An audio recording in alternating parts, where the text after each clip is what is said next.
Good morning mga Karos TV. So, isang magandang araw na naman po sa inyo, no? So, ngayon, nandito naman po tayo ngayon para turuan po kayo gumamit ng temp gun, temperature gun. So, itong temperature gun na to ay pwede sa mainit at malamig. Hot and cold po siya, no? So, ang brand po niya ay Flock. Ang presyo ho nito ay nasa 28K, no? Pero meron naman pong nabibiling replacement lang po na pwede naman sa Lazada, no?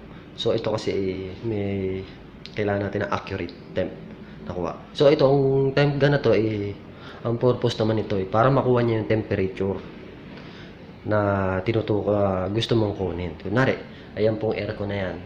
Ayan pong aircon na yan kukuha na natin siya ng temperature kung ilan yung temp na nilalabas niya, no? Saka yung temp return niya, temp return.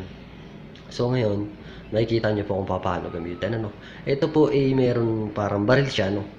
May knob po siya diyan na pwedeng pindutin niyo. Pag pinindot niyo lang automatic meron na po siyang laser na lalabas, no? So testingin natin.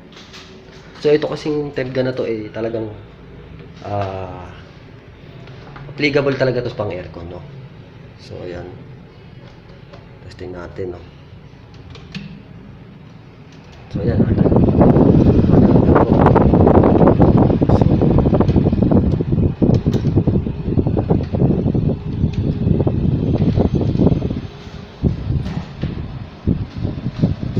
makikita natin yung lalabas niya, no? Pag pinares nyo yung pindutan dito may lalabas natin na ayun, yung laser niya, no? Diyan banda dyan 28. So dito tayo sa may buga. Yan. Nakikita nyo po nagbabago po yung temperature niya. So ayan po, no? Nakikita nyo po yung laser niya.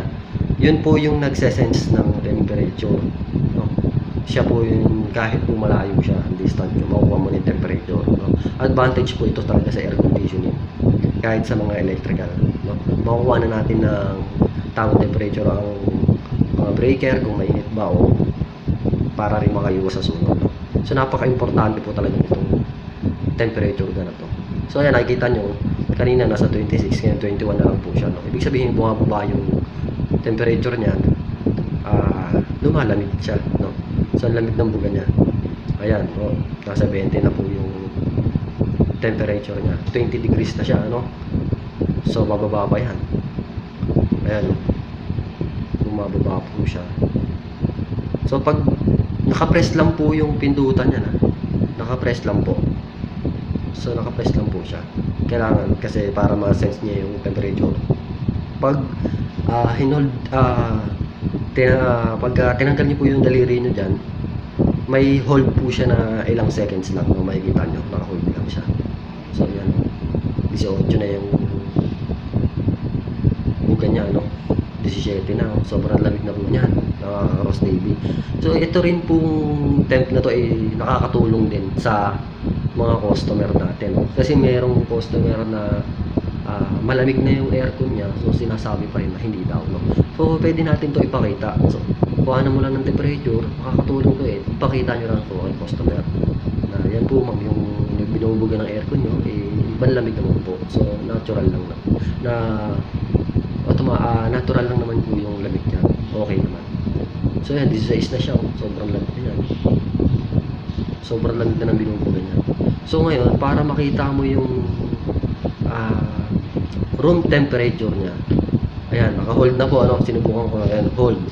Wala na po yung daliri ko dyan, no? Maya ho, mamamatay ho yan. Yun, nag-automatic po siya. Ngayon, pag pinares nyo ulit, lalabas ulit siya, no?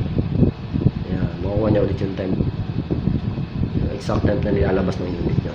So napaka-importante po talaga nito, mga Karos TV, kasi malaking bagay po sa atin itong mga technician, no?